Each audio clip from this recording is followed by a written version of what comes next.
Eu vou tentar me teletransportar ali para o finalzinho do século XIX, para o comecinho do século XX, e discutir a primeira grande experiência que a social-democracia russa teve, em especial orientado pelo Lenin, com relação a erguer uma imprensa operária que foi a Iskra. Em russo significa centelha ou então faísca, que foi inspirado ali num poema de um poeta russo chamado Alexander Odoyevsky. O verso diria da centelha nascerá a chama, né? Então é um pouco com esse espírito que eles criam o Lenin cria o periódico Iskra, né? E eu queria trazer aqui alguns dos principais debates que deram origem à Iskra. No finalzinho do século XIX é fundado o Partido Social Democrata Russo na Rússia. E lá em 1898. Já em 1899, o Lenin ele começa a colocar a necessidade de se construir um jornal para toda a Rússia. Imaginei uma situação. É um país fundamentalmente agrário, com uma massa de analfabetos, cidades espalhadas por um país de dimensões continentais, num governo autocrático extremamente repressivo. Então, era uma tarefa árdua. O Lenin ele escreve um livro, um pouco depois, que chama O Que Fazer, que é um livro célebre que eu vou falar bastante desse livro aqui. Mas antes do Que Fazer, na verdade, tem um texto dele que chama Nossa Tarefa Imediata, que ele está colocando as bases teóricas, os fundamentos para se construir um jornal revolucionário na Rússia. E aí, nesse texto, que é de 1899, ele diz o seguinte, ele cita o Marx, né? O Marx ele tem aquela frase famosa dele que ele diz assim, toda luta de classes é uma luta política. E aí o Lenin continua dizendo assim, essa frase conhecida do Marx não deve ser interpretada no sentido de que toda luta dos trabalhadores, dos operários, contra os patrões, é sempre uma luta política. Nem sempre.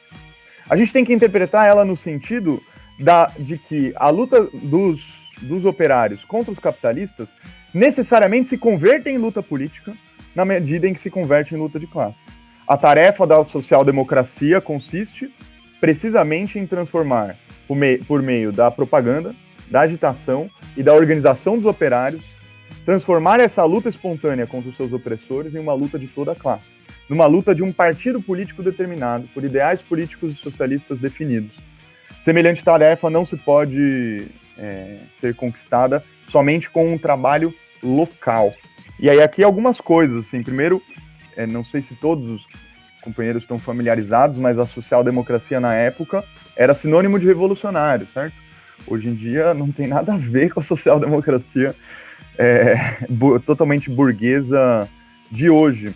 Então, quando ele fala da tarefa da social-democracia, ele está falando da tarefa do revolucionário. E aqui tem uma questão, duas ideias muito importantes nessa frase, a primeira delas tem a ver com essa passagem da luta da luta que o operário tem contra o seu patrão para uma luta de classes, para uma luta política. Então essa é a primeira grande ideia que o Lenin ele discute nesse texto e que depois no Que Fazer ele vai passar páginas e páginas se debruçando sobre esse tema. E a segunda grande ideia é a questão de que essa tarefa, ou seja, de transformar a consciência dos trabalhadores em uma consciência política, transformar a luta do dia a dia do operário contra o patrão numa luta de classes, essa tarefa não pode ocorrer com um trabalho local, e aí entra nesse segundo problema, que é como que a gente consegue, num país de dimensão continental que nem a Rússia, conseguir unificar os processos de luta, conseguir unificar os problemas que existem em cada...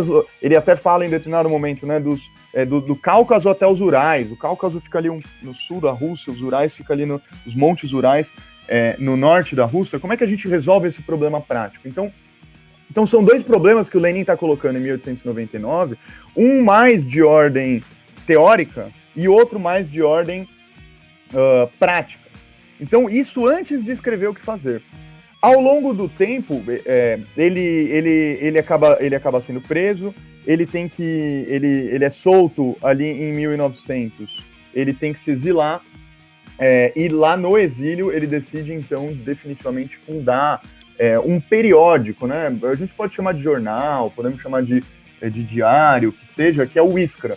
Mas que no começo ele não... O Iskra, quando o Lenin estava na redação do Iskra, ele não tinha um formato diário. Ele tinha um formato periódico, mais ou menos semanal, algo em torno disso.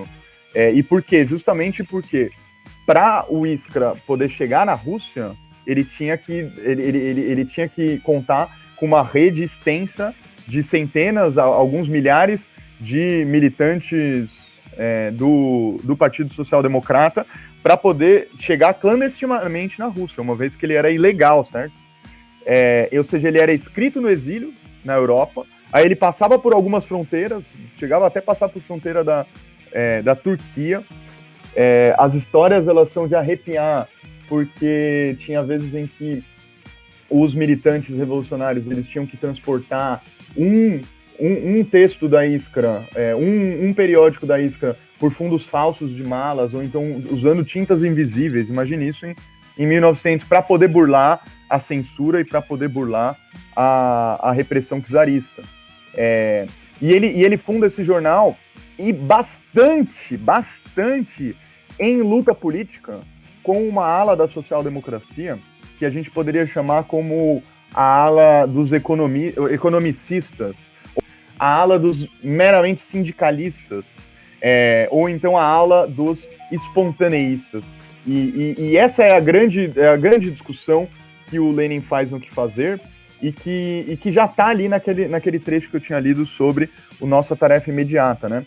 No Que Fazer, que é o livro que o Lenin ele condensa a experiência da Iskra durante alguns anos. No Que Fazer, o Lenin ele dá muita ênfase para isso. Por quê? Porque uma ala da social-democracia russa dizia que a tarefa dos revolucionários seria impulsionar, se apoiar a luta dos trabalhadores.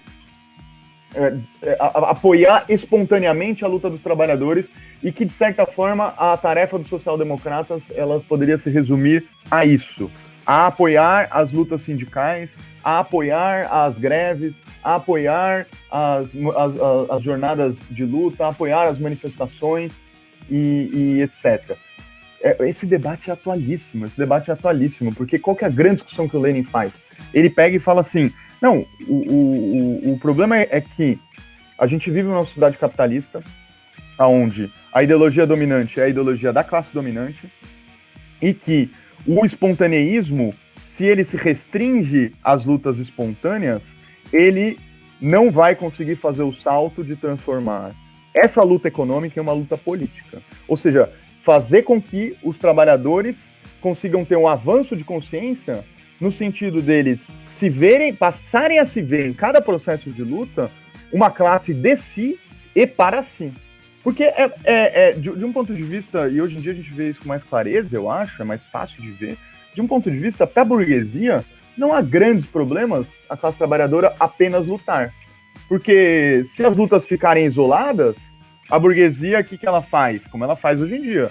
Ela divide, como ela divide hoje em dia efetivos e terceirizados, ela divide a partir de dividir em categorias, certo? E não ter sindicatos unificados, estatizando sindicatos, judicializando todas as greves, reprimindo, dando concessões, ou seja, se ela vai manobrando de uma forma a manter a sua dominação de classe.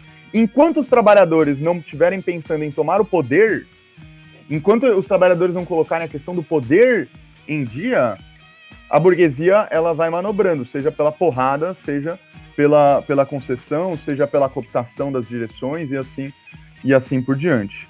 Várias pessoas chegando aqui, né? Bom dia a todos. Então, e aí qual que é a grande discussão que o Lenin coloca? Ele coloca sobre a importância de o Partido Social Democrata trabalhar em cada greve, em cada luta, em cada processo de luta, para buscar elevar a consciência dos trabalhadores para uma consciência não mais sindicalista, não mais economicista, não mais espontânea, mas sim para uma consciência política. Aí, então essa é a grande questão teórica que o que o Lenin ele discute em alguns periódicos da Iskra, em discussão com uma outra ala da social-democracia, e que ele condensa tudo nesse livro, que é O que Fazer, que ele é uma arma ideológica para a gente poder pensar a construção de um partido revolucionário hoje, para poder pensar a questão do jornal. E aí entra a questão do jornal. Porque, beleza, isso é uma questão mais teórica, né? A questão de como fazer o avanço de consciência dos trabalhadores para preparar uma vanguarda de trabalhadores que consiga influenciar massas de trabalhadores para os trabalhadores tomarem poder. Então é uma questão teórica. Agora, o Lenin é um cara que ele não é acadêmico, ele é, acima de tudo, um dirigente revolucionário, e ele tinha um pensamento, parte do brilhantismo dele era conseguir dar soluções práticas para problemas muito complexos. Parte da solução para esse grande problema que a social-democracia russa enfrentava na época é justamente o jornal. E aí ele coloca, o jornal vai ser a ferramenta que vai servir para poder, justamente, a gente conseguir imprimir a ideologia comunista, inclusive de fora, imprimir a ideologia comunista em cada luta dos trabalhadores para fazer levar a consciência dos trabalhadores. Então essa é a primeira, o jornal ele surge para poder resolver esse problema. Agora tinha um outro problema na social-democracia russa na época, que era o problema de como que a gente organiza o movimento operário, organiza os trabalhadores em um país de dimensões continentais sem internet, certo? Não tinha internet na época. Como que a gente faz isso? E o jornal também ele aparece como, de certa forma, a coluna vertebral dessa tentativa de unificar. A ala dos economicistas na época, o que eles defendiam? Eles defendiam que cada organização local deveria ter o seu jornal, deveria ter a sua publicação, o seu periódico. Os trabalhadores ali, em determinados locais da Rússia, deveriam fazer a sua própria publicação, porque eles iam falar sobre os seus problemas cotidianos, sobre uma greve que ocorreu na sua região, sobre problemas candentes à sua situação concreta, né? O Lenin, qual que era o problema disso? O problema disso é que essa organização, ela dificulta justamente os trabalhadores terem uma dimensão total dos problemas econômicos que dizem respeito ao conjunto do sistema capitalista, ao conjunto da sociedade russa na época, e não apenas um problema local. É a estratégia histórica das classes dominantes, dividir para conquistar. E o Lenin, na contramão disso, faz o quê? Não, a gente precisa unificar tudo isso. E como? Justamente o jornal. Ele coloca, tem uma metáfora que ele usa, que ele usa o jornal como um andaime de uma construção que seria o partido, né? Essa construção é o Partido Revolucionário. Qual que é o andaime dessa construção? É o jornal. Por que andaime? Porque o andaime ele consegue conectar as diferentes partes do partido. Então, ele tem uma outra definição que ele usa, que é o jornal como um organizador coletivo. Que faz o quê? Que faz agitação, que é o que é falar pouca coisa para muita gente, certo? Mas ele faz propaganda também. Muita propaganda marxista revolucionária, que é falar muitas ideias, falar muitas coisas para poucas pessoas. Então ele cumpre esse papel de, na agitação e na propaganda, conseguir se transformar num organizador coletivo. E o Iskra, ele cumpre esse papel justamente de organizador coletivo e para educar os trabalhadores no marxismo revolucionário. Então, tem um papel fundamental o jornal. Depois do processo revolucionário de 1905, começa um período de refluxo da luta de classe muito grande, por conta justamente da repressão, do avanço do czarismo sobre o movimento de massas. Em 1910, o movimento de massas ele começa a ter um novo fôlego. E isso vai gerando uma série de mudanças na subjetividade da classe trabalhadora e vão se colocando novos problemas para os bolcheviques. E vão se colocando novos problemas para os revolucionários. Em 1912, o Lenin ele funda um outro jornal, que é o Pravda. Pravda em russo significa a verdade, né? Em 1912, ele funda um novo jornal no calor das mobilizações de massas. Em 5 de maio ele é criado, e pouco tempo depois tem uma greve de mineiros de Lena. Essa greve é brutalmente reprimida, tem uma repressão que matam e ferem centenas de pessoas. Logo depois tem uma resposta enérgica do movimento de massas em várias cidades, inclusive São Petersburgo, da Rússia, e o Pravda ele é lançado justamente nesse momento. O primeiro lançamento dele teve mais de 100 mil... o primeiro número teve mais de 25 mil exemplares. E o Pravda ele tem um sentido distinto do Iskra. A Iskra, periódico, o Iskra era um periódico, não era diário, ele era fundamentalmente escrito por uma redação que estava no exílio na Rússia, ele não chegava em tantas pessoas assim, e o Pravda ele se transforma num órgão que chega em 2 anos, né? O primeiro fôlego de vida dele é de 1912 até 1914, quando estoura a Primeira Guerra, e o jornal ele é definitivamente suspenso. Mas ele tem uma outra concepção mesmo. O Pravda ele se transforma. Se o Iskra ele serviu para poder solidificar as bases de construção do partido, o Pravda ele de fato ele constrói um partido mais massivo e um partido que se prepara para a tomada do poder. O Pravda era um bagulho impressionante. Ele chegou a ter mais entre 40 mil e 60 mil exemplares na Rússia nesses 2 anos. E é louco isso pra gente ver, porque assim, hoje em dia é tudo internet, celular e tal, né? Mas sei lá, uns 15 anos atrás, um jornal, ele era lido por quantas pessoas? Uma edição, um exemplar. Tipo o quê? 2, 3, 4, 5, dependendo da sua família, né? O jornal chega na tua casa, tu passa pro teu companheiro, pra tua companheira, teus filhos, pais, enfim. E não era lido por tantas pessoas assim, né? Antigamente, ainda mais numa Rússia majoritariamente analfabeta, o jornal ele era lido pelos trabalhadores para outros trabalhadores, certo? Então chegava numa fábrica, chegava no bairro no final do dia, o companheiro que sabia ler, o que ele fazia? Ele pegava, abria a página, sentavam pessoas ao redor dele justamente para ouvir ele lendo. E lendo o quê no Pravda? Lendo justamente a contribuição dos próprios trabalhadores. É impressionante o que era o Pravda. Para a gente poder pensar jornalismo revolucionário hoje, o Pravda ele é um exemplo que é impressionante como que eles conseguiam fazer isso. Tinha uma seção só de informes dos correspondentes.